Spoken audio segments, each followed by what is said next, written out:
Moi, je ne viens que pour parler du bilan du président de la République. Moi, je ne viens pas pour parler des individus. Ah, d'accord. Je viens que pour parler des idées qui sont contraires à celles qui sont véhiculées par ceux qui disent à d'autres Congolais qui ne sont pas Congolais, par rapport à ceux qui disent que le Congo est mal géré alors que les chiffres disent le contraire, par rapport à ceux qui disent qu'il y a une dictature en RDC alors que la démocratie ne s'est jamais mieux portée qu'aujourd'hui.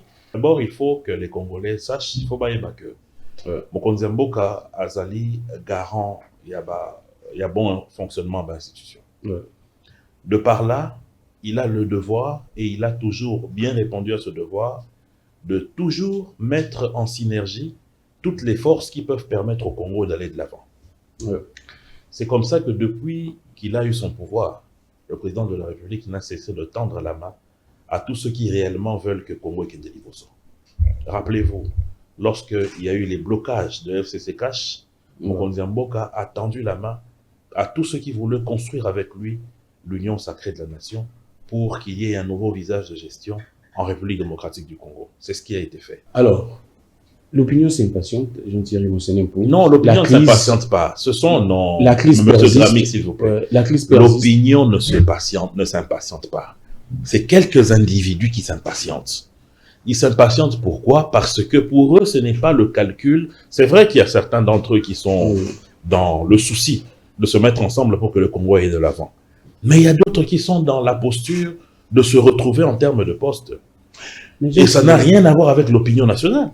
Monsieur Gramic, je pense que vous m'avez accompagné lorsque je suis allé déposer un document auprès de l'honorable Lambert Mende pour qu'il porte cela au niveau de l'Assemblée. Car, à mon sens, et là je donne mon propre point de vue, ce n'est pas celui du président de la République, je ne suis pas son porte-parole, je ne suis pas non plus porte-parole du gouvernement. À mon sens, je pense que le pays a beaucoup souffert à donner une prime au meurtre. C'est-à-dire, moi tel que je suis là, je ne dis pas que je n'ai jamais été brimé en politique. Mais est-ce que c'est une raison pour qu'à chaque fois qu'il y a une déconfiture sur le plan politique, que vous puissiez prendre les armes, tuer vos compatriotes, et qu'en prime, on vous tend la main pour un dialogue, et ensuite, que vous puissiez bénéficier d'un poste ministériel ou de mandataire. Cette pratique a commencé depuis très longtemps. Ça fait 30 ans, il faut que ça cesse. Parce que je ne m'explique pas. C'est que nous pouvons dire à une maman, j'ai une dame, par courtoisie, je ne citerai pas son nom. Elle m'a demandé de pouvoir porter sa voix lorsque je fais des émissions, et voilà l'occasion que vous me donnez. Elle disait quoi? Son fils a été exécuté par le M23 une semaine après la prise de Goma. C'était des jeunes qui avaient leur club de sport. Ils allaient chaque samedi faire de l'haltérophilie. Ils étaient une vingtaine.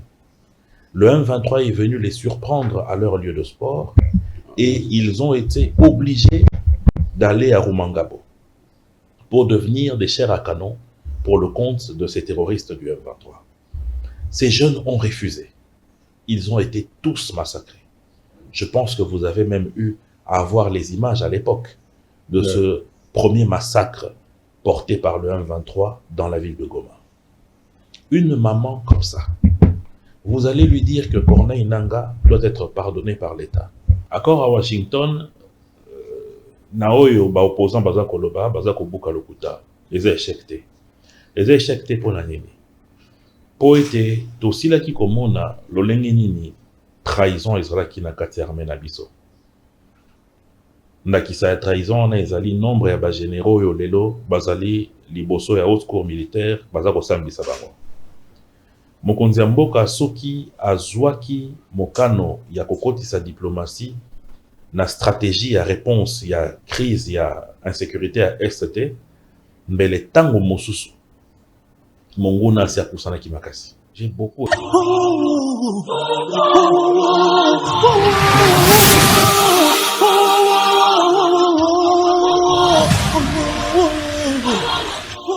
Merci, c'est un grand plaisir de se retrouver pour échanger autour des questions d'actualité, pour parler nation. la République démocratique du Congo. J'ai un grand plaisir, un grand honneur de recevoir celui qui est habitué des médias, Jean-Thierry Monsenempo, membre de l'Union sacrée PCA de Kobi, il est également promoteur des centrales télévision. Jean-Thierry Monsenempo, j'espère que vous allez bien. Je vais bien, M. Tami, nous allons très bien. Nous espérons aussi que vous allez bien, ainsi que ceux qui ont l'habitude de suivre vos pertinentes émissions. Généralement, vous ne recevez que souvent ceux qui ne parlent pas bien du régime. Non, ceux qui parlent de la vérité plutôt. Non, la vérité, ce n'est pas forcément ceux qui sont dans l'opposition. La vérité, c'est les faits. Maintenant, le problème est que la plupart des gens qui viennent sur votre plateau, ils n'annoncent aucun chiffre, ils n'alignent aucun fait, ils sont dans des vues de l'esprit ou ils sont plutôt dans des attaques personnelles. Si c'est ça l'opposition, alors nous sommes mal partis ici en République démocratique. Là, ça n'engage que vous. Je sais que vous étiez également la plupart des temps critiqué dans ces plateaux. Je crois que c'est normal, ça ne vous dérange pas en tant que promoteur également des centrales télévision. Non, non, je suis venu ici en tant que votre invité parce que j'ai constaté que vos émissions... Donc vous n'êtes pas venu pour réagir aux critiques Non, non, non, non, je suis venu... Moi, je ne viens que pour parler du bilan du président de la République. Moi, je ne viens pas pour parler des individus. Ah, d'accord. Je viens que pour parler des idées qui sont contraires à celles qui sont véhiculées par ceux qui disent à d'autres Congolais qui ne sont pas Congolais, par rapport à ceux qui disent que le Congo est mal géré alors que les chiffres disent le contraire, par rapport à ceux qui disent qu'il y a une dictature en RDC alors que la démocratie ne s'est jamais mieux portée qu'aujourd'hui. Il y a tout cela que moi je suis apôtre et porteur. Ah, d'accord. Alors, l'émission sera en bilingue. Également, nous allons échanger aussi en lingala. Jean-Thierry Monsenempo, pour l'actualité, reste dominé par l'annonce de la convocation du dialogue par le président de la République. Je sais que tous les KIG, les a mobilisés, sont mobilisés. La question qui se pose, pourquoi jusqu'à présent, le chef qui a promis, vous êtes également celui qui défend les chefs, celui qui parfois porte également la parole quand il s'agit de parler du régime, parler également de tout ce qui se passe dans les pays. Alors, le président avait annoncé une adresse à la nation. À quand est-ce que cette annonce pourrait intervenir? L'opinion se pose des questions, l'opinion est impatiente.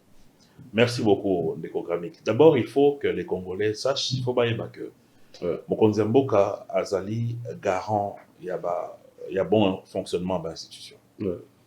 De par là, il a le devoir, et il a toujours bien répondu à ce devoir, de toujours mettre en synergie toutes les forces qui peuvent permettre au Congo d'aller de l'avant. C'est comme ça que depuis qu'il a eu son pouvoir, le président de la République n'a cessé de tendre la main à tous ceux qui réellement veulent que Congo ait des niveaux.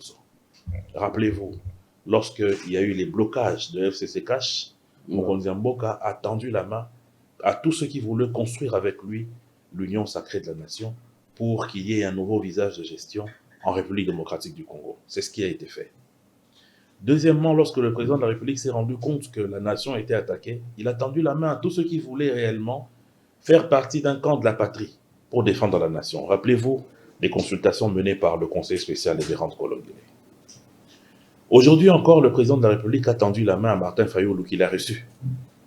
Et le président de la République a dit qu'il est prêt à parler avec les Congolais. Ceux qui veulent réellement que nous puissions être ce camp de la patrie qui défende la République démocratique du Congo contre les agressions, contre les turbulences qu'il y a dans l'Est. Donc par rapport à ça, il faut que le président de la République, lorsqu'il prend la parole et qu'il décide de convoquer ce dialogue, que le contour soit bien ficelé, que les thèmes soient bien édictés, que les lieux, les moyens puissent être réunis pour mettre en place quelque chose qui va permettre au Congo de toujours continuer à maintenir la cohésion nationale et créer réellement un camp de la patrie. Donc, si l'on comprend bien, rien n'est prêt jusqu'à présent. Non, mais les choses doivent se préparer. Le président de la République, lorsqu'il donne sa parole, c'est pas pour qu'il y ait encore d'autres atermoiements. Donc, le président de la République doit prendre suffisamment le temps qu'il faut pour que les choses se passent convenablement et selon la vision qui est la sienne, parce que c'est à lui que les Congolais ont fait confiance en 2023 pour porter la destinée de cette nation. Ce n'est ni à Martin Fayulu, ni à Sesanga, ni à Moïse Katumbi, encore moins à Joseph Kabila. Donc c'est lui qui répond aux besoins des Congolais. Donc je pense qu'il ne faut pas ici prendre la posture des opposants qui veulent qu'à telle date il y ait ceci. Non. le président de la République est en train de mieux préparer les choses et il a démontré de toute sa volonté possible qu'il était tenu à aller vers les Congolais qui veulent réellement discuter sur la cohésion nationale, sur le maintien de la paix dans notre pays. Alors, l'opinion s'impatiente, Jean-Thierry Monsenempou. Non, l'opinion ne s'impatiente pas. Ce sont, non, la crise Monsieur Gramic, s'il vous plaît. L'opinion ne s'impatiente pas. C'est quelques individus qui s'impatientent. Ils s'impatientent pourquoi? Parce que pour eux, ce n'est pas le calcul. C'est vrai qu'il y a certains d'entre eux qui sont dans le souci de se mettre ensemble pour que le Congo aille de l'avant. Mais il y a d'autres qui sont dans la posture de se retrouver en termes de poste. Et ça n'a rien à voir avec l'opinion nationale. Est-ce que vous ne constatez pas que nous sommes en train de perdre du temps? Je ne parlerai pas de trêve, mais ces moments de vide. Mais qui perd le temps? Quel vide? Le pays est géré. Quel vide, monsieur Paris? Quel vide? Quelle crise il y a? Le Congo ne souffre pas. Non, s'il vous plaît. Oui, nous avons un problème sécuritaire. Ouais. Là, vous avez totalement raison. Mais ne parlez pas de crise institutionnelle. Il n'y en a pas. Le Congo est géré. Les institutions fonctionnent. La crise sécuritaire serait minime. La crise sécuritaire serait minime. Non, elle n'est pas minime. Alors, elle est importante. Mais cette crise sécuritaire, posons-nous la question si le gouvernement ne gère pas cela. Le gouvernement le gère par plusieurs artefacts. Premièrement, par l'armée. Notre armée est suffisamment équipée aujourd'hui. On continue à former des militaires pour que nous puissions parer aux attaques de l'ennemi. Notre armée est équipée. Notre armée est en train de se performer. Sur le plan diplomatique, il y a des avancées avec différents processus, notamment avec les États-Unis, avec Doha, avec l'Union africaine. Mais aussi sur le plan social, le gouvernement soutient nos compatriotes qui sont déplacés. Donc il ne faut pas dire que le gouvernement a tourné le dos à cette crise. Mais par contre, ce que le président souhaite, c'est qu'il y ait une cohésion d'un camp de la patrie pour défendre la nation, pour que nous tous nous puissions parler le même langage. Parce qu'on ne peut pas comprendre qu'il y ait des compatriotes qui, pour qu'on les entende, ils sont obligés de casser les véhicules des gens, de menacer la rentrée scolaire de nos enfants et de menacer la tranquillité des Congolais. Le président a dit, on va les écouter. L'Église catholique a souhaité qu'il y ait cette écoute. Le président a dit, oui, nous allons le faire. Maintenant, il ne faut pas dire que parce que le président a dit oui, qu'il y a eu une crise institutionnelle. Non, il n'y en a pas. Alors, je cite le nom de Martin Fayulu sur TV5, qui dit clairement que Tshisekedi serait en train de gagner du temps. Mais ce qui est vrai, selon Martin Fayulu, ce qui est évident, c'est gain de temps pour Tshisekedi ne va rien résoudre, selon Martin Fayulu sur TV5. Alors, que dites-vous? Mais M. Martin Fayulu, je me demande vraiment d'où est-ce qu'il peut tirer une formule si alambiquée, proche de l'occultisme politique. Vous ne gagnez pas du temps. Le président va gagner le temps par rapport à quoi? Parce qu'il a un temps qui lui a été bien déterminé par les Congolais. Fin mandat. Par les Congolais, qui lui ont donné cette responsabilité-là. Le président va gagner le temps par rapport à quoi? Monsieur Martin Fayulu veut quoi? Il veut un dialogue pour la crise de l'Est, il n'y a pas de problème. Le président a dit que pour qu'il y ait un camp de la patrie, il tend la main. Mais lorsqu'il dit que le président veut gagner le temps, c'est par rapport à quoi? Est-ce que le président est dans une crise de légalité ou de légitimité? Non. C'est par rapport à l'échéance de 2028. Mais attendez, sommes-nous en 2028? Nous sommes en 2026. Mais alors, pourquoi est-ce que nous avons des opposants qui font des procès d'intention, qui sont dans une sorte de prophétie malsaine? C'est-à-dire, 2028 n'est pas encore là, mais on te dit que toi, en 2028, tu as envie de tricher. Et pour ça, on veut déjà te condamner. Mais ça n'a aucun sens. Alors, nous allons évoluer. Quelle est votre position concernant l'inclusivité de ces dialogues? La participation, Martin Fayulu, toujours, lors de son périple, lors de sa tournée européenne, il a clarifié les choses, selon lui, qu'on ne peut jamais résoudre cette crise sans la participation des groupes armés, sans la participation même de Joseph Kabila. Corneille Nangaa, il est allé même plus loin avec des groupes armés qui tuent au niveau des Ituri. Alors, quelle est votre position sur l'inclusivité du dialogue? Monsieur Gramic, je pense que vous m'avez accompagné lorsque je suis allé déposer un document auprès de l'honorable Lambert Mende pour qu'il porte cela au niveau de l'Assemblée. Car, à mon sens, et là je donne mon propre point de vue, ce n'est pas celui du président de la République, je ne suis pas son porte-parole, je ne suis pas non plus porte-parole du gouvernement. À mon sens, je pense que le pays a beaucoup souffert à donner une prime au meurtre. C'est-à-dire, moi tel que je suis là, je ne dis pas que je n'ai jamais été brimé en politique. Mais est-ce que c'est une raison pour qu'à chaque fois qu'il y a une déconfiture sur le plan politique, que vous puissiez prendre les armes, tuer vos compatriotes, et qu'en prime, on vous tend la main pour un dialogue, et ensuite, que vous puissiez bénéficier d'un poste ministériel ou de mandataire. Cette pratique a commencé depuis très longtemps. Ça fait 30 ans, il faut que ça cesse. Parce que je ne m'explique pas. C'est que nous pouvons dire à une maman, j'ai une dame, par courtoisie, je ne citerai pas son nom. Elle m'a demandé de pouvoir porter sa voix lorsque je fais des émissions, et voilà l'occasion que vous me donnez. Elle disait quoi? Son fils a été exécuté par le M23 une semaine après la prise de Goma. C'était des jeunes qui avaient leur club de sport. Ils allaient chaque samedi faire de l'haltérophilie. Ils étaient une vingtaine. Le M23 est venu les surprendre à leur lieu de sport et ils ont été obligés d'aller à Rumangabo pour devenir des chairs à canon pour le compte de ces terroristes du M23. Ces jeunes ont refusé. Ils ont été tous massacrés. Je pense que vous avez même eu à voir les images à l'époque de ce premier massacre porté par le M23 dans la ville de Goma.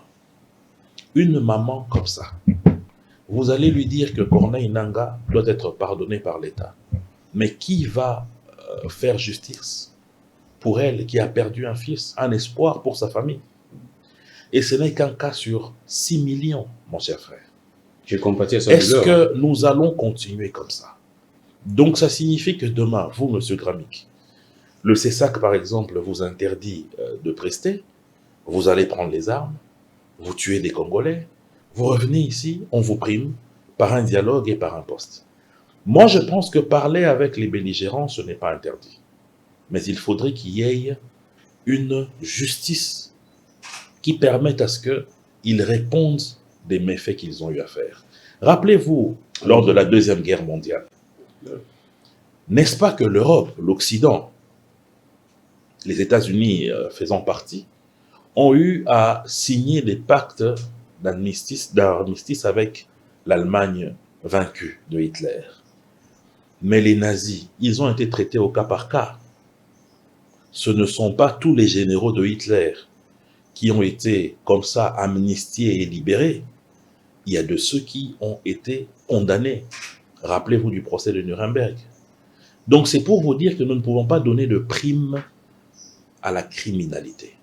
Alors, Thierry Monsenepo, quelle pourrait être la différence d'après vous? Parce que nous savons tous là, c'est un fait, le gouvernement de la République est en train de négocier avec ces mêmes rebelles. On a commencé à Doha, ainsi de suite aujourd'hui, nous sommes en Suisse. Alors, quelle est la différence entre négocier avec les rebelles au niveau de Doha et faire un dialogue inclusif où les rebelles devraient participer? Mais c'est la même chose que le Congo a eu à faire avec le CNDP.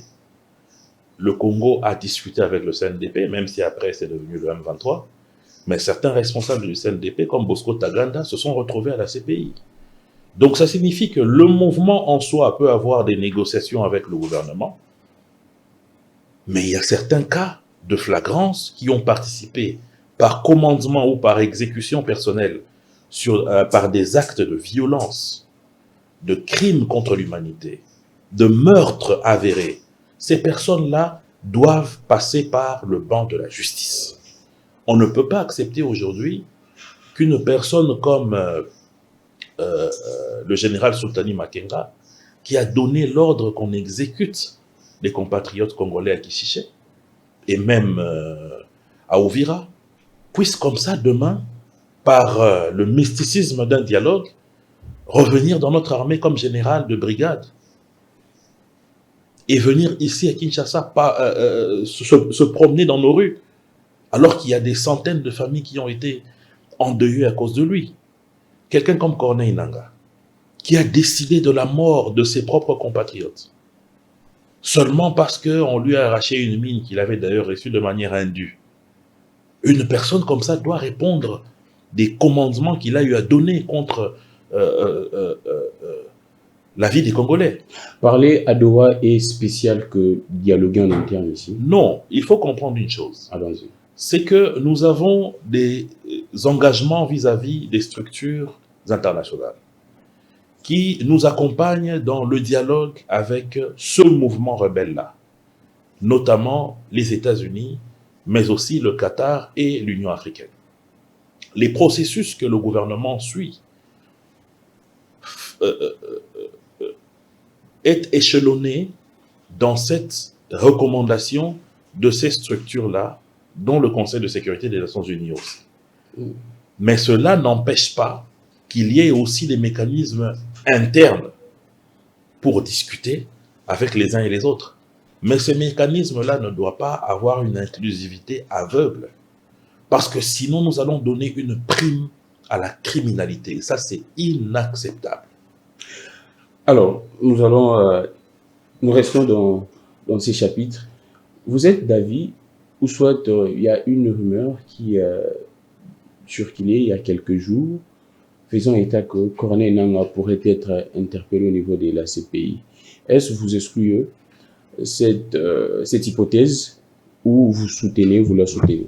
Mais Corneille Nangaa, tous les autres lieutenants qui sont avec eux dans l'AFC M23, ainsi que certains responsables qui sont aujourd'hui répertoriés par les rapports des experts des Nations Unies comme étant les exécutants d'ordre venus de Kigali pour tuer les Congolais, ils doivent finir entre les mains de la justice. Si pas la justice congolaise, mais la justice internationale. Et si, dans l'artefact de cette justice internationale, il s'avère qu'ils sont orientés à la CPI, c'est une très bonne chose. Alors, une très très bonne chose. Quelles sont les conséquences, ou bien quels sont les effets des différentes condamnations qui se sont passées ici, actées ici par la justice congolaise? Nangaa sanctionné par la justice, condamné, je crois bien à mort, Joseph Kabila, ainsi de suite. Et quels sont les effets? L'opinion s'est dit, ou soit ceux-là qui sont là-bas disent clairement qu'il n'y a aucun effet, il n'y a rien, ce n'était que... Bon, voilà. Mais Gramix, s'il n'y a aucun effet, un coup d'épée dans s'il n'y a aucun effet, qu'ils viennent. S'il n'y a aucun effet, pourquoi ils s'en plaignent? Pourquoi le FCC de Joseph Kabila a multiplié des communiqués pour condamner ces condamnations-là? Permettez-moi ce pléonasme. Pourquoi Nangaa lui-même a eu à se plaindre de cette condamnation qui est tombée sur lui? La justice congolaise doit fonctionner indépendamment de ce qui se fait sur le plan international. Nous sommes un pays souverain. C'est tout à fait normal. Ah, d'accord. Et moi, je me demande, et je me dis même qu'au-delà de ces condamnations, il faut lancer des mandats d'arrêt internationaux. Utiliser Interpol pour mettre la main sur ces bandits. Mais ils sont à Goma, ben comment vous pourriez utiliser Interpol? Ils sont non, mais ils sont à Goma, ils fréquentent certaines villes africaines. Je parle de ceux qui ont été condamnés par notre justice, notamment Joseph Kabila. Alors, on va évoluer, on parle maintenant de l'accord de Washington. Plusieurs mois, je crois bien plus d'une année déjà. Alors, quelles sont les avancées significatives de cet accord, de tous ces accords signés à Washington? L'opinion semble ne rien constater. Non, alors l'opinion ne suit. Il ne faut pas parler au nom de l'opinion, il faut parler au nom de ce qui passe sur votre plateau. Mais c'est ce qui s'est dit, hein. Pour critiquer ce qui se passe dans le pays. Vous avez suivi les avancées qui ont été présentées par le porte-parole du gouvernement lorsqu'il a fait un débrief avec d'abord le ministre de la coopération régionale en ce qui concerne je peux dire la déstabilisation des FDLR qui sont sous la neutralisation, dans certains postes, la neutralisation, c'est le mot d'ailleurs qui a été utilisé, des FDLR, dont le responsable ou l'un des responsables a dit qu'il était prêt à déposer les armes et à entamer un dialogue avec Kigali. Ça a été présenté par le ministre, son Excellence Anzuluni. Et le ministre Mouyaya a aussi donné les points d'avancement du CONOPS. Il a expliqué également comment est-ce qu'aujourd'hui, le mécanisme de contrôle entre nous et le Rwanda a été mis en place. La République démocratique du Congo a choisi les responsables militaires qui se sont déplacés vers Goma pour ce faire. Ça veut dire que la République démocratique du Congo continue de marquer des points et de faire de la bonne foi. Maintenant, de l'autre côté, il y a un sérieux problème. Kagame n'est pas quelqu'un à qui on peut faire confiance, ça se voit parce que il ne respecte rien. D'abord, lorsque vous suivez ces derniers discours, qui sont des discours d'ordre à ne pas donner une chance à la paix, ces discours sont à chaque fois orientés vers la belligérance, vers les troubles, vers l'absence de paix. Donc, la communauté internationale, d'ailleurs, note avec satisfaction la volonté de la RDC, mais c'est même à cause de ça que le Rwanda continue de subir des sanctions parce qu'ils ne sont dans aucune posture qui puisse faire avancer les choses. Alors, Jean-Thierry, enseignant pour, on prend la question des FDLR. Est-ce la position de la République démocratique du Congo n'est pas ambiguë, contradictoire? Dans quel sens? Nous ne sommes pas dans la confusion. Hier, les FDLR, c'était un prétexte, d'après les autorités congolaises. Après, lors de la signature de l'accord de Washington, on a constaté que le gouvernement a accepté de neutraliser les FDLR. Aujourd'hui, le gouvernement semble accepter que les FDLR se trouvent chez nous. Alors, comment est-ce que vous justifiez tout ça? Oui. L'opposition pense que le pouvoir serait en train de se poignarder. Non, ce n'est pas ça. Il faut d'abord savoir que lorsque le gouvernement dit que les FDLR c'est un prétexte, ce n'est pas une vue de l'esprit. Pourquoi? Parce qu'en réalité, depuis 1998, lorsque le Rwanda a attaqué, non, pas 98, 1996, lorsque le Rwanda a attaqué la République démocratique du Congo, la raison était qu'il fallait désarmer les Interahamwe, l'ancienne armée d'Abiyarimana qui venait d'être tuée. Lorsqu'ils sont entrés dans l'est du pays, ils ne se sont pas arrêtés là. Les Interahamwe étaient bien installés dans le nord et le sud Kivu, mais ils sont arrivés jusqu'ici à Kinshasa. Il y avait des Interahamwe ici à Kinshasa, jusqu'à ce qu'ils ont renversé le pouvoir du maréchal Mobutu, et l'un d'eux est devenu chef d'état-major général ici à Kinshasa. En 1998, lorsque le RCD arrive, c'était la même logique, qu'il fallait mettre la main sur les Interahamwe, les FDLR. Ils ont contrôlé tout l'est de la République démocratique du Congo, avec des mouvements comme le RCDN, le RCD Goma, le RCD KML. Ils ont contrôlé toute cette partie. Pourquoi est-ce qu'ils n'ont pas attrapé les FDLR? Mais pendant ce temps, qu'est-ce qu'on constate? On constate, que le Rwanda, qui n'a pas d'or, est devenu premier exportateur d'or dans l'Afrique centrale. Le Rwanda, qui n'a pas de cassitérite, qui n'a pas de tourmaline, qui n'a pas de coltan, devient premier exportateur. Il devient le premier fournisseur du Qatar en or pur. Et il met la main sur les mines de Orumangabo. Donc ça signifie que la question des FDLR n'est qu'une question de prétexte pour mettre la main sur les richesses du Congo. Maintenant, parlons des FDLR. Aujourd'hui, les FDLR, lorsqu'ils étaient encore l'armée du président Abiyarimana, la moyenne d'âge était de 30 à 45 ans. Là, on est en 1996, 94, 95, 96. 30 ans après, la plupart d'entre eux sont soit décédés par assassinat du Rwanda, soit décédés par l'âge. Donc, ceux qui sont restés, c'est des mouvements résiduels, qui en réalité ne peuvent pas déstabiliser le Rwanda autant que le Rwanda déstabilise la République démocratique du Congo. Donc ça signifie que le gouvernement, par rapport à ça, a démontré à la communauté internationale que les FDLR, c'était pas ça le problème. Donc, aujourd'hui, lorsque l'on vient maintenant parler de la présence des FDLR, il faut se dire que sur les 100% qu'on peut avoir des FDLR sur le territoire congolais, 80% se trouvent dans les zones occupées par l'AFCM 23. Mais comment vous avez débuté les processus de neutralisation? Qu'est-ce qu'ils en font? Mais non, les 20% qui restent, ce n'est même pas une neutralisation parce qu'ils ne sont plus une force dangereuse. Ils sont eux-mêmes d'accord de dire qu'ils sont prêts à déposer les armes. Mais le problème est que la logique de Paul Kagame n'a jamais été la logique de désarmer ces gens-là et de les ramener au Rwanda. C'était la logique de les tuer. Et sa logique, c'était de toujours que même leurs enfants soient au Congo pour qu'il ait une raison de toujours pénétrer notre pays, voler et s'en aller.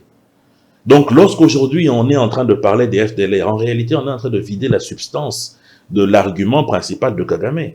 Pour comprendre ça, monsieur Galo, posez-vous la question du discours du Rwanda depuis que cette crise a commencé. Je ne parle pas des crises précédentes, mais je parle de la crise actuelle qui a débuté en 2021.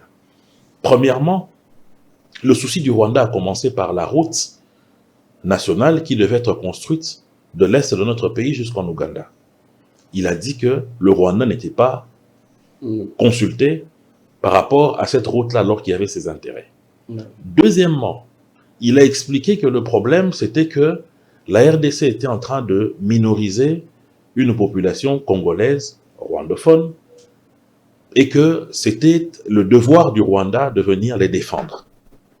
Lorsqu'on a vidé la substance de cet argument, il est parti dire au Bénin que lorsqu'on a tracé les frontières en 1885, le colon belge, roi Léopold II à l'époque, avait coupé une partie du Rwanda et en a fait le sud et le nord Kivu. Lorsqu'on a démontré que ce qu'il racontait, c'était des bobards, il a changé cette fois-ci pour dire que les FDLR étaient en train de menacer, qu'il a mis des mesures de défense. Mais quelles mesures de défense peuvent justifier la présence des militaires jusqu'à l'intérieur des terres de la République démocratique du Congo, à près de 5000 kilomètres. Donc, vous comprenez par là que la question des FDLR n'est pas la question centrale du Rwanda. La question centrale du Rwanda, c'est le pillage. Raison pour laquelle, chaque fois, ils sont en train de changer de langage. Récemment encore, quel ridicule n'a pas pesé sur l'ambassadrice du Rwanda au Canada qui avait expliqué la relation entre le Rwanda et le M23. Donc vous comprenez par là que le gouvernement congolais est toujours resté logique dans ce qu'il dit, mais c'est le Rwanda qui, à chaque épisode, change d'argument pour justifier sa présence sur notre territoire. Alors, plusieurs rapports ferrés, États, des experts bien sûr des Nations Unies, également le Rwanda accuse le gouvernement congolais et que l'armée, les FRDC, seraient en collaboration, en mutualisation, si je pourrais prêter cette expression, avec les FDLR et certains groupes armés. Vous infirmez cela ou bien vous confirmez? Non, mais écoutez, la République démocratique du Congo a quoi gagner à se mettre ensemble avec un mouvement résiduel? Les FDLR, c'est quoi aujourd'hui? Rappelez-vous de l'ambassadeur du Rwanda ici en République démocratique du Congo sur les antennes de Top Congo en 2020. Qu'est-ce qu'il dit? Oui. Qu'est-ce qu'il dit? Il dit très clairement que les FDLR ont été neutralisés par les opérations qui ont été menées en 2015 et en 2014. Il dit qu'ils ne sont aujourd'hui qu'un mouvement résiduel. Il était ambassadeur du Rwanda. Je n'ai pas entendu son pays lui retirer le mandat parce qu'il a eu à dire ça. Donc ça signifie qu'aujourd'hui, les FARDC ne peuvent pas collaborer avec un mouvement résiduel qui ne compte à peu près que des petits-enfants de ceux qui étaient réellement les militaires d'Abiyarimana. Donc, ces rapports seraient faux d'après vous? Mais attendez, ces experts ne seraient pas en possession de toutes les informations? Non, je vous confirme que l'armée congolaise n'a pas intérêt à travailler avec un mouvement résiduel. Si c'était le cas, comment est-ce qu'aujourd'hui, notre gouvernement a eu à voir la reddition de ce mouvement résiduel-là? Parce qu'en réalité, il n'y a pas d'intérêt. Alors, parlons de ces processus de neutralisation débutés d'ailleurs. Le Rwanda qualifie cela d'un coup de théâtre. J'espère que vous avez suivi les ministres des Affaires étrangères rwandais. Également, hier, Paul Kagame a tenu un point de presse où il a affirmé ceci. Pour Paul Kagame, ces initiatives de désarmement des FDLR seraient superficielles, estimant qu'aucune de ces initiatives ne s'attaque véritablement aux causes profondes du problème. sans nommer directement le protocole de reddition signé entre Kinshasa et le groupe armé. Il a averti que le Rwanda restera concerné tant que la question sécuritaire ne sera pas résolue. Une position déjà exprimée par son ministre. Comment vous réagissez quand le Rwanda estime que ce qui a débuté ici, ce processus de neutralisation, serait théâtral? Mais je vous dis que le Rwanda n'est pas un partenaire fiable. Et la communauté internationale est en train de se rendre compte, petit à petit, que Paul Kagame n'est pas l'homme qu'il faut pour la paix. Et je demande ici au Rwanda de faire à Paul Kagame de faire très attention avec la communauté internationale qu'il pense manipuler avec de tels propos. Le cycle de 30 ans risque de s'abattre sur lui. Cette même communauté internationale, après 30 ans, la plupart des fois, ils lâchent leur poulain. Mobutu en sait quelque chose. Donc, je peux vous dire que... Je vais vous dire une réalité. Nous sommes en 2012. Non, 2015. 2015 ou 2012, je vais essayer de vérifier. Le gouvernement a mis la main sur quelques FDLR. Non, 2012. Le gouvernement a mis la main sur quelques FDLR. À l'époque, le ministre Mende, qui est vivant, que vous pouvez interviewer, était porte-parole du gouvernement. Il a fait partie de la mission gouvernementale qui devait, avec le Rwanda, faire une remise et reprise des FDLR. Cela s'est passé à Goma. Ils ont noté les noms et ils ont pris en photo ces FDLR. Ils étaient à peu près 120 personnes, des jeunes, qu'ils ont remis aux autorités rwandaises et ils ont signé des PV. Le ministre est revenu ici, il a tenu un point presse par rapport à cette activité-là. 2 ans après, il y a eu un autre lot qui a été arrêté par nos forces de l'ordre et il fallait une même cérémonie avec le Rwanda. À la grande surprise des autorités congolaises et même du porte-parole du gouvernement, 60% de ceux-là, c'est ceux qu'ils avaient libérés 2 ans avant et remis aux autorités rwandaises. Ça signifie que pour que le Rwanda continue à exister en République démocratique du Congo, tous les FDLR qui leur étaient remis, au lieu de les brasser, de les mixer, ou même de les démobiliser, les remettre dans la société rwandaise, ils les prenaient, les réarmaient, les réintroduisaient en République démocratique du Congo. Donc ça ne m'étonne pas que Paul Kagame puisse aujourd'hui nier les efforts de notre gouvernement. Parce que pour lui, on est en train de lui enlever le beefsteak de la bouche. Alors, Jean-Thierry Monseigneur Otolobon Alingala, pour boucler ces chapitres concernant l'accord de Washington, opposant Baza Koloba na Batomusu Yamae l'épée et que l'accord de Washington est un échec. Aujourd'hui, le gouvernement peine, la RDC et les régimes peinent à résoudre cette question dans l'Est. Est-ce que l'accord de Washington est un échec ou bien accord à Washington et puis si bafoui ou bien eza nanzela ya kopesa bafoui? Accord à Washington na oyo ba opposant baza koloba baza kobuka lokuta eza échec te. Eza échec te pona nini? Po ete tosilaki komona lolenge nini trahison ezalaki na kati ya armée na biso. Ndakisa ya trahison na ezali nombre ya ba généraux yo lelo bazali liboso ya haute cour militaire baza kosambisa bango. Mokonzi ya mboka soki azwaki mokano ya kokotisa diplomatie na stratégie ya réponse ya crise ya insécurité ya ST mbele tango mosusu monguna asi akusanaki makasi. Accord à Washington ezali parmi ba éléments au-delà ya réforme esalami na kati ya armée na biso ezali parmi ba éléments oyo effréné avancée significative ya monguna sur le territoire national. Donc, accord à Washington est freiné, oui. Avancé, oui. Il y a M23. Oui. Accord Rwanda, ils allaient parmi les éléments. Dans l'objet qu'il y a un monde freiné. Ah, d'accord. Ils allaient parmi les éléments. Parce que parmi les éléments, on est allé payer le renforcement, il y a des militaires nabiso. Faire des César sur Sakanate, ba traître, ba si ba sili kolongwa et belé, nakati armée nabiso, ndaki sa procès, ils ont ça la mana haute cour militaire. D'accord. Et l'inkolobaïte, topé sa espoir, nao ezali ko salama. Peso qui pensa batu batie maele na bango, ba komona que accord ya Washington ona ezali ko avancer. Entre autres, Na oyoto yokanaki ya ba investissement américain ba accord à Washington ezali mibale. Moko ezali oyo biso République démocratique du Congo to signé na États-Unis. Mosusu ezali accord de paix oyo biso na Rwanda to sili ko signé. Et loko ya motu ya oyo ba congolais sengeli bakanga na mitu na bango ezali boye. Banda 1996 na eleko ya papa Mobutu. Rwanda atikalaka jamais kondima ete yende azalaki moto azalaki kopesa biso etumbu na este ya mboka na biso.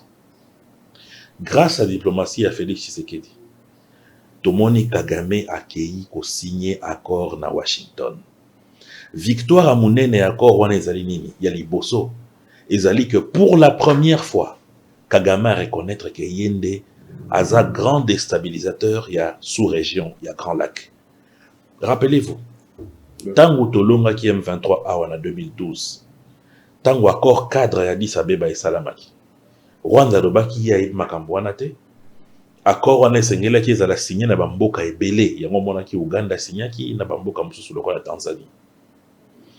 Tango président Lorenzo abandi makambo ya paix na kombo ya SADC et puis na kombo ya Union africaine, abengisaki Kagame.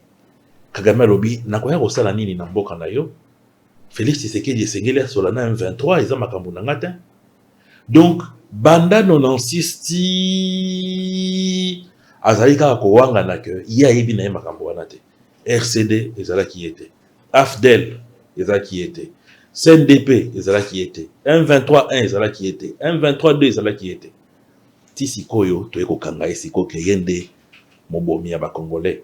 Toyebaki yango mais azalaki kowangana. Mais le fait qu'akei ko signer accord wana ezali déjà kolakisa na monde entier que ngai nde mutu naza ko déstabiliser Congo banda 1996. Ezali la plus grande victoire parce que même allié à Kagame o bazali ko soutenir bazali na Europe, mususu baza même na États-Unis. Lelo bakomi koyoka esoni pour la première fois rencontre Mongé Salamaki aux États-Unis, on a refusé à Kagame le visa d'entrée aux États-Unis. Pour la première fois. On a refusé à Kagame le visa. On a refusé à Kagame le visa. Mais il n'y a pas longtemps, c'était quelques temps avant le lancement Kagame mondial. Ne peut plus mettre ses pieds aux États-Unis. Mais mon cher frère, aujourd'hui, Kagame est l'homme le plus esselé grâce à la diplomatie de Félix Tshisekedi. Qui parle encore du soft power rwandais? Parce que Kagame cachait tout ça derrière des crimes horribles dans l'est de la République démocratique du Congo. Et aujourd'hui, les gens sont en train de le pointer, lui, parce qu'il a signé l'accord. Alors, Jean-Thierry Monseneko, le peuple ne veut pas trop d'explications. Dites-nous clairement et de manière précise, à quand la récupération de nos territoires pris par la CM23? Mais, Namakambuya guerre, Papa Gramik, Nanya Kotombola Lisapia Lobaker, le 15 août ou le 15 septembre, on va finir la guerre. Donald Trump est à la tête de la plus grande armée du monde. La plus grande. Les États-Unis, c'est une puissance extraordinaire. Lorsqu'il est arrivé au pouvoir, il a dit en 30 jours, je termine la guerre entre l'Ukraine et la Russie. Nous sommes à combien de mois aujourd'hui? À combien d'années?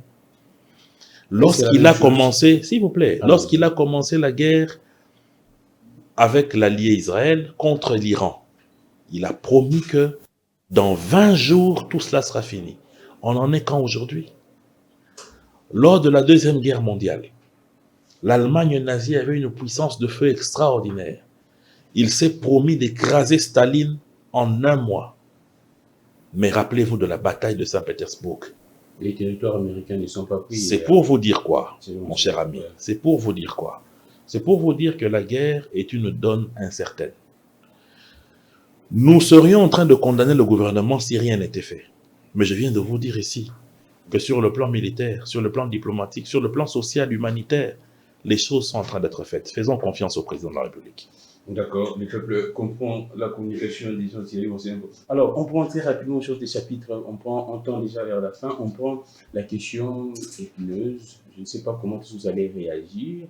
Martin Fayoulou, toujours lors de sa tournée, il répond à une question d'une journaliste concernant l'identité des Banyamulenge.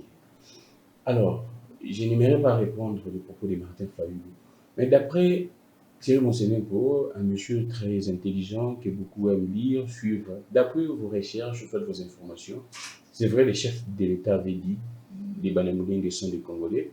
Quelle est la position des gens de Thierry Monsenenko? Ils sont-ils des Congolais ou bien il y a, en tout cas, il n'y a pas de tribus, ainsi de suite, appartenant. D'abord, M. Gramic, j'ai beaucoup regretté d'entendre des propos pareils sortir de la bouche de M. Martin Fayulu. Mais pouvez Martin Fayulu le contraire? J'ai beaucoup regretté.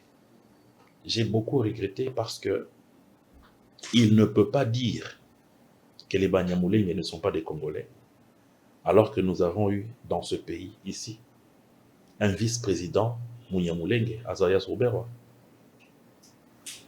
Nous avons eu dans ce pays un ministre de l'économie, Munyamulenge, Moïse Nyarugabo, d'ailleurs qui a été voté sénateur de Kinshasa. Nous avons eu dans ce député pays national, un chef d'État rwandais également. Non, le contexte est très différent. Là c'était une armée d'invasion. Nous avons eu un député national, Munyamulenge. Avant lui, le sénateur Mangachouchou, c'est un Munyamulenge. Nous avons eu dans ce pays des ministres Munyamulenge. D'ailleurs, actuellement, c'est l'un des ministres que j'apprécie, celui de l'urbanisme, son Excellence Alexis Kissaro, dont le père s'est battu pour ce pays. Nous avons des Banyamulenge qui, aujourd'hui, dans cette guerre, sont en train de payer le prix. Dans l'armée, ils sont autant tués que les Basakata, que les Bakongo, que les Baluba, que les Baswahili qui sont dans notre armée. Monsieur Martin Fayulu doit savoir que lorsque la République démocratique du Congo a commencé à exister, c'est-à-dire en 1885, les populations rwandophones qui sont aujourd'hui appelées Banyamulenge étaient déjà là, parce qu'ils ont fait migration vers le 17e, 18e siècle. Autant que la plupart des peuplades qui, aujourd'hui, constituent la République démocratique du Congo. Le fait qu'il ait dit qu'il n'y a pas aujourd'hui de dialecte, pourquoi est-ce qu'il parle une langue qui est proche du Kinyarwanda? Mais qu'il aille aussi dire aux Autrichiens qu'ils ne sont pas Autrichiens. Parce qu'une bonne partie des Autrichiens parlent l'allemand. Qu'il aille aussi dire aux Belges qui sont en Wallonie qui ne sont pas Belges, parce qu'ils ne parlent pas flamand, ils parlent français, une langue étrangère. La France, c'est un pays voisin à la Belgique. C'est quelle conception ça? Où, lorsque une tribu ou une communauté ou des ethnies ne sont pas répertoriées par le Rwanda a réagi, leur ministre des Affaires étrangères a réagi, jusqu'à appeler à une autodétermination.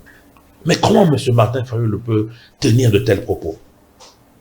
Si je ne respectais pas son âge, j'allais dire que ce sont des propos irresponsables. Mais je me refuse de le dire. Mais c'est aberrant. C'est aberrant. Et j'ai beaucoup apprécié le geste du président à l'intérim qui a rappelé aux Banyamulenge qu'ils ne doivent pas se sentir étrangers.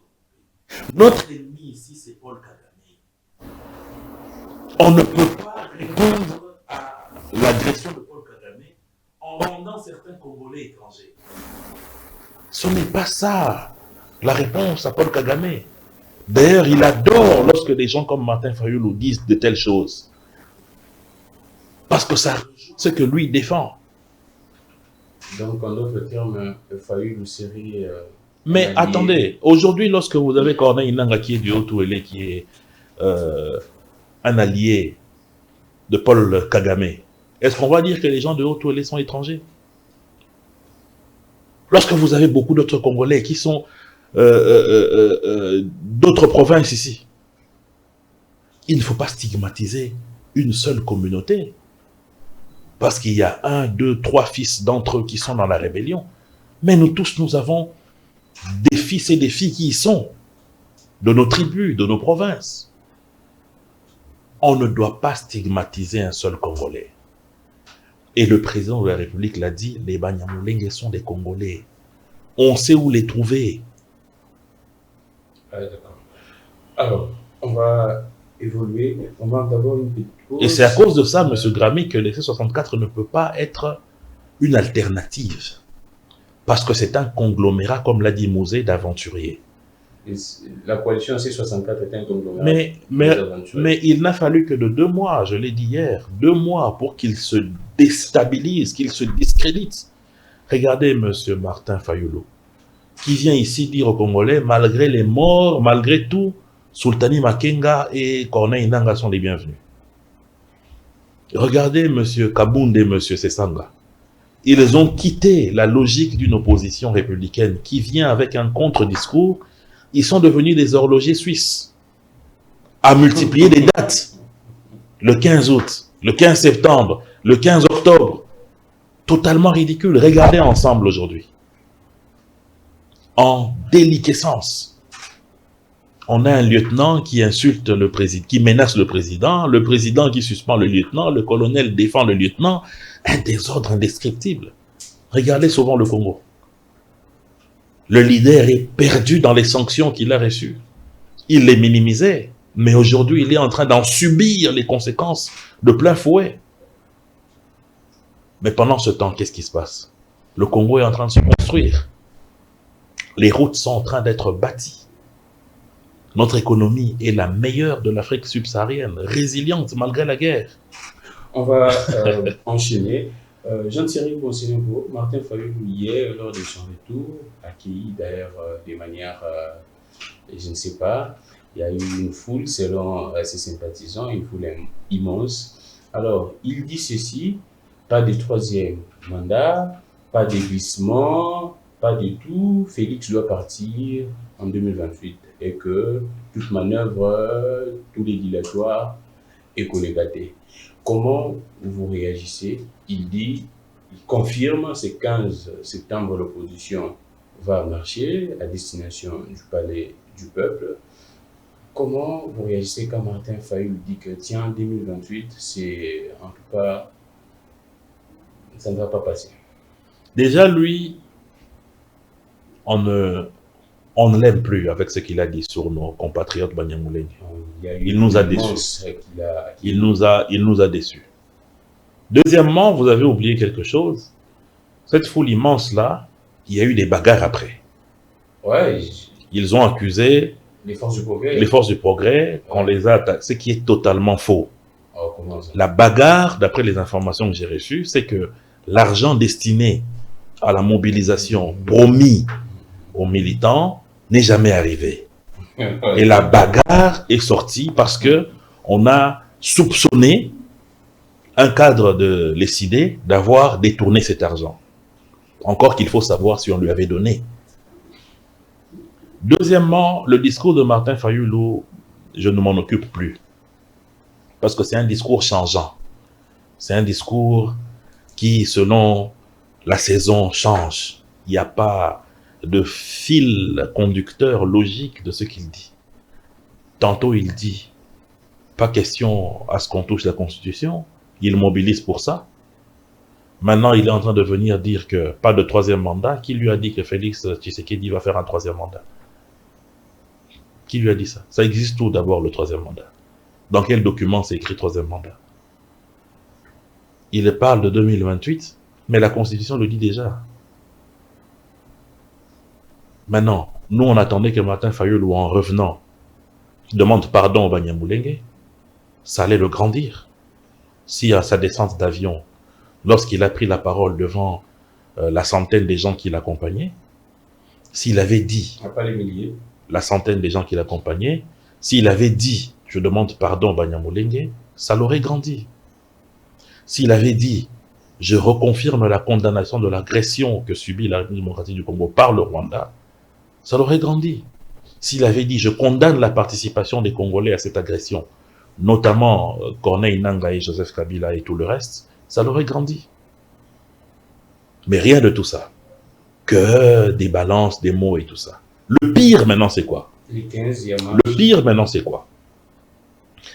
C'est que pendant que le président de la République, malgré la guerre, mobilise des fonds pour que nos enfants rentrent à l'école le premier mardi du mois de septembre, ces gens se sont organisés pour que le 15, ils puissent déstabiliser la ville de Kinshasa. Pour déranger nos enfants. Mais quand vous leur demandez, ok, vous allez marcher, pourquoi? Ils vont toujours vous raconter des choses alambiquées comme ça. Oh, en 2028, il y aura éclipse, alors on marche aujourd'hui. Non, en 2028, il n'y aura pas la saison sèche, alors on marche aujourd'hui. Rien de concret. Non, je n'en disconviens pas. Mais je vous informe que le moment choisi, c'est pour déstabiliser la rentrée de nos enfants. Deuxièmement, il n'y a pas de fond dans ce qu'ils sont en train de prétendre aujourd'hui. Le fond, il est creux et il est vide. Est-ce que, bon là, c'est une accusation de certains opposants contre les autres. Est-il vrai que la coalition C64 est une œuvre du président Tshisekedi? Mais le président... Et que vous serez... vous serez en train d'utiliser la coalition C64 pour vos manœuvres.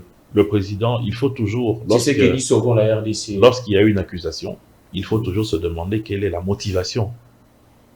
Quelle est la motivation du chef de l'État de créer un tel monstre qui n'a ni tête ni queue?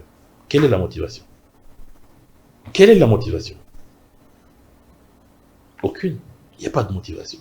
Donc, les régimes ne travaillent pas avec la coalition C64. Je vous pose la question. Le régime travaillerait avec eux, pourquoi? Le régime travaille avec les Ouazalendo. Vous voyez les résultats. Le régime travaille avec le service national. Vous voyez les résultats. Pour déstabiliser l'opposition. Quelle opposition d'abord? Nous n'avons pas une opposition, nous avons un groupe de pression. Ce n'est pas une opposition. Est-ce que vous avez déjà entendu ces gens venir vous faire une proposition économique contraire à ce qui est porté par le gouvernement aujourd'hui en termes de plan de relance économique du pays? La rentrée est en train d'arriver. Est-ce que vous les avez déjà entendus parler d'un programme de réajustement structurel de notre éducation nationale? Avez-vous déjà entendu ces gens vous parler d'un plan, on entre dans une nouvelle saison de pluie, sur l'agriculture, sur la restructuration de la ville? Lorsque j'écoute Marine Le Pen ou Jean-Luc Mélenchon en Europe, en France, mais vous entendez des contre-propositions à ce qui est présenté par le gouvernement. Mais ici, chez nous, c'est toujours des vues de l'esprit. Non, en 2028, vous allez déplacer l'échangeur. Alors déjà, comme on a vu ça dans notre boule de cristal, on va vous attaquer aujourd'hui. C'est ça l'opposition. Ça, c'est des groupes de pression. Alors, on prend les volets social, économique, une question, et puis on va finir. Jean-Thierry Mosenempo, les budgets, on a constaté, là c'est un fait, les budgets à quoi être clair, les réserves d'échange, et ainsi de suite, mais que la population ne constate pas cette croissance du budget selon le peuple et l'opposition également, ne se matérialise pas. Mais c'est lequel population que vous parlez, Gramic, s'il vous Mais plaît? le peuple nous suit. Non, il ne faut pas suivre, il faut pas suivre le peuple. Il ne faut pas suivre le peuple de mon frère que j'aime beaucoup, Nico Faye, que je salue en passant. Ce n'est pas ce peuple-là. Le peuple constate quoi? Le peuple constate que... Quel est le social? Oui, le social, d'accord, monsieur Gramic. Ce ne sont pas des maquillages. Monsieur Gramic, le peuple constate le social. Parce qu'il y a des avenues qui, aujourd'hui, sont bétonnées. Des avenues que nous, quand on était enfants à la Deuxième République, pour que votre avenue ait ne fût-ce qu'un petit macadam, il faut qu'il y ait un mouvancier qui habite là. Aujourd'hui, ce n'est plus le cas. Le peuple voit que ses sœurs, ses tantes, ses mamans vont accoucher gratuitement.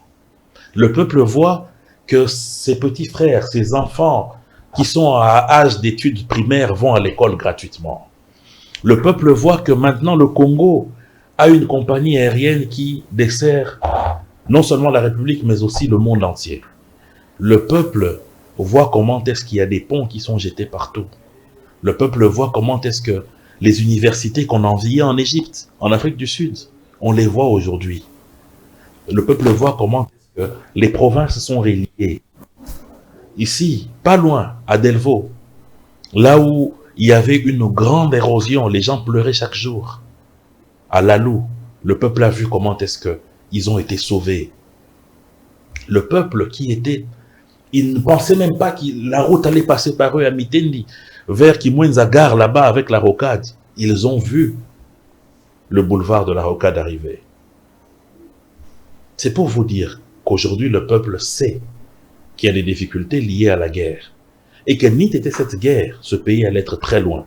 Mais malgré la guerre, le peuple aujourd'hui se retrouve en Félix Tshisekedi. Et les gens ne comprennent pas pourquoi le choix des routes en béton. Parce que le béton, ça soutient le social du peuple.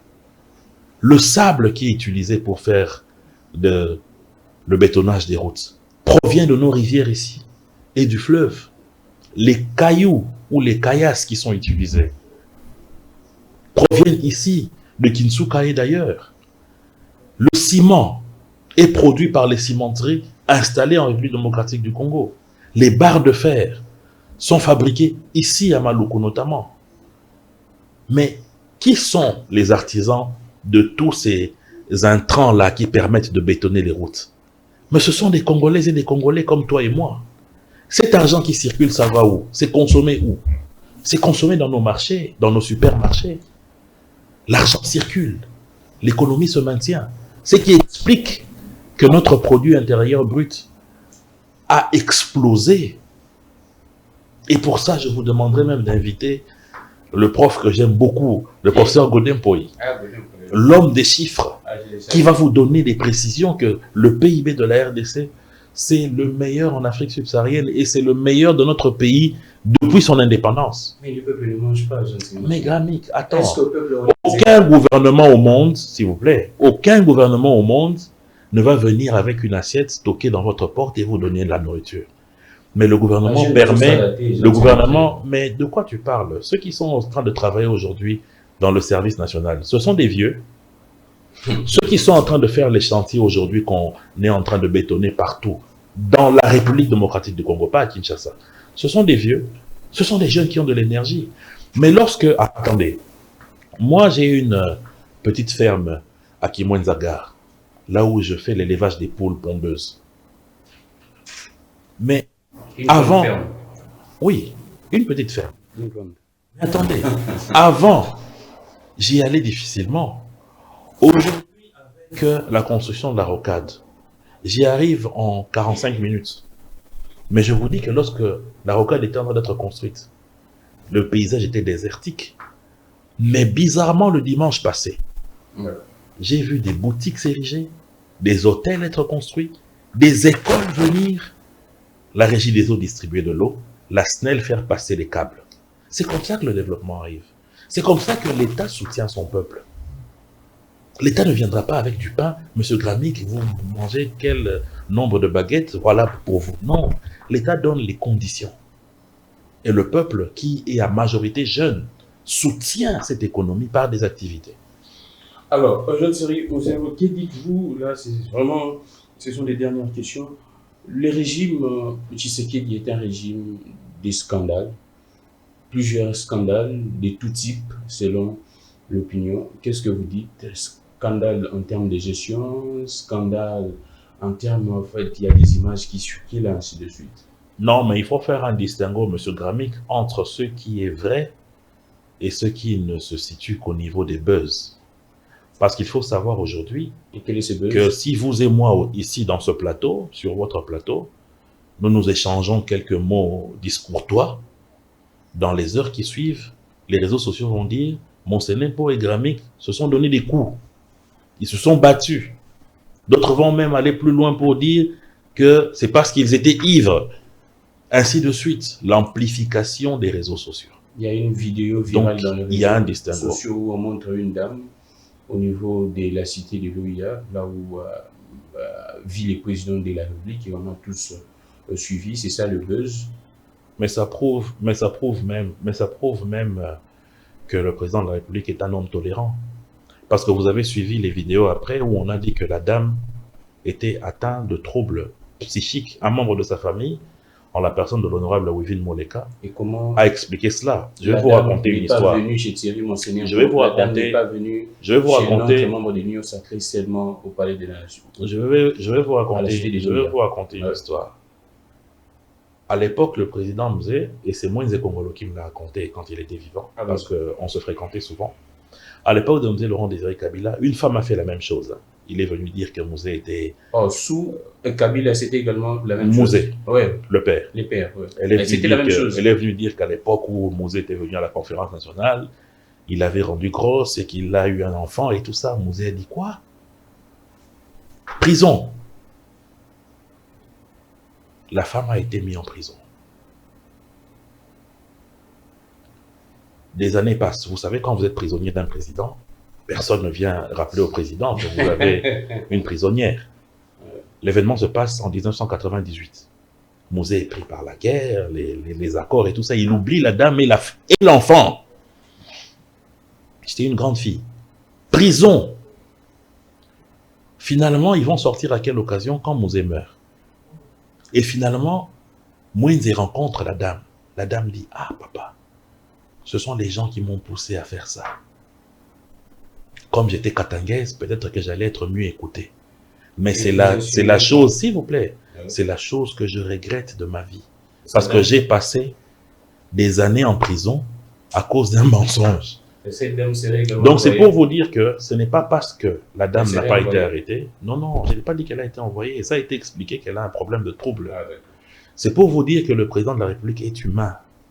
Je vous ai raconté l'histoire de Mzé qui m'a été rapportée par Mwenze pour vous dire qu'à l'époque de Mzé, vous n'aurez même pas vu ces vidéos-là. La dame allait disparaître. Alors, je pense que c'est la dernière question. Est-ce qu'aujourd'hui, l'opposition pense que, selon les messages véhiculés par l'opposition, Tshisekedi est affaibli par des pressions? Des pressions de qui? De l'opposition. Quelle pression? Est-ce que vous affirmez que Tshisekedi aujourd'hui est affaibli? Mais pas du tout. C'est pourquoi il aurait changé des discours. Hier, il disait opposition, il y a Péter. Aujourd'hui, il parle de l'unité, on doit gérer ensemble, être ensemble. Mais il n'a pas changé le discours. D'abord, est-ce que le Tshisekedi est affaibli? Affaibli par qui? Par l'opposition. Mais quelle opposition? Par les manifestations. Quelle manifestation? Vous avez des opposants qui lancent une ville morte, ils vous disent, celui qui va sortir demain, on va caillasser son véhicule. On a connu les villes mortes à l'époque de Papa Tshisekedi ici. Peut-être que tu n'étais pas encore né. Au Zaïre. Mais on ne menaçait pas les véhicules des gens. Mais vous avez vu le secrétaire général de Kabound passer sur Facebook dire celui qui va sortir va griller son véhicule. Ça, c'est quel genre d'opposition? Ça, c'est quel genre de manifestation? Vous avez une manifestation de sit-in au Palais du Peuple où vous avez des karatékas qu'on recrute pour attaquer les policiers. C'est pas possible. Mais lorsque le ministre d'État, ministre de la Justice a lancé des enquêtes sur ça, mais beaucoup ont pris des avions ici pour partir, parce qu'on les a appelés. Bon, vous avez été atteint par balle, venez expliquer. La balle vous a touché et tout ça. C'est comme ça que je les appelle l'opposition des miraculés. Tous ont été guéris dès que l'enquête a été ouverte. Le grand pansement que portait Martin Fayoulou a disparu. Les béquilles qu'utilisait Delis Sanga ont disparu. Monsieur Kabound qui avait des tuméfactions au visage, disparu en 3 jours. Et c'est ça que vous appelez une pression de manifestation?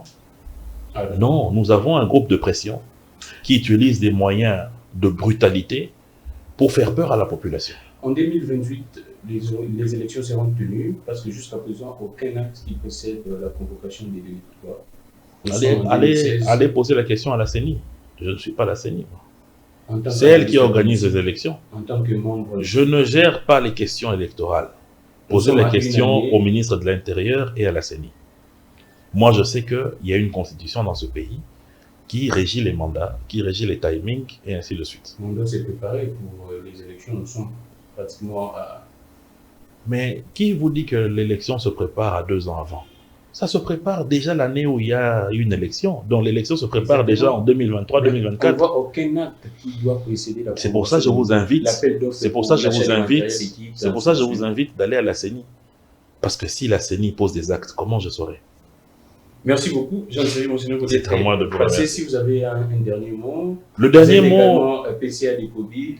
Les stations Kobil parfois sont hors service pour la plupart. Oui, pas seulement les stations-service, mais la plupart des stations des sociétés de distribution des produits pétroliers, parce qu'il y avait un sérieux problème avec l'approvisionnement.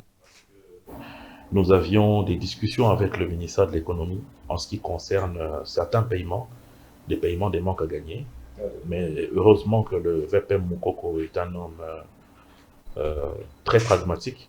Très rapidement, il a trouvé des solutions pour nos sociétés et nous sommes en train de retravailler normalement. Il faut aussi se dire que la situation qui se passe aujourd'hui en Asie n'est pas susceptible de faciliter l'approvisionnement des produits pétroliers. Il est très important que notre pays finalement réfléchisse à comment est-ce qu'on peut commencer nous-mêmes à raffiner, surtout que nous avons du brut sous la terre que nous foulons ici en République démocratique du Congo.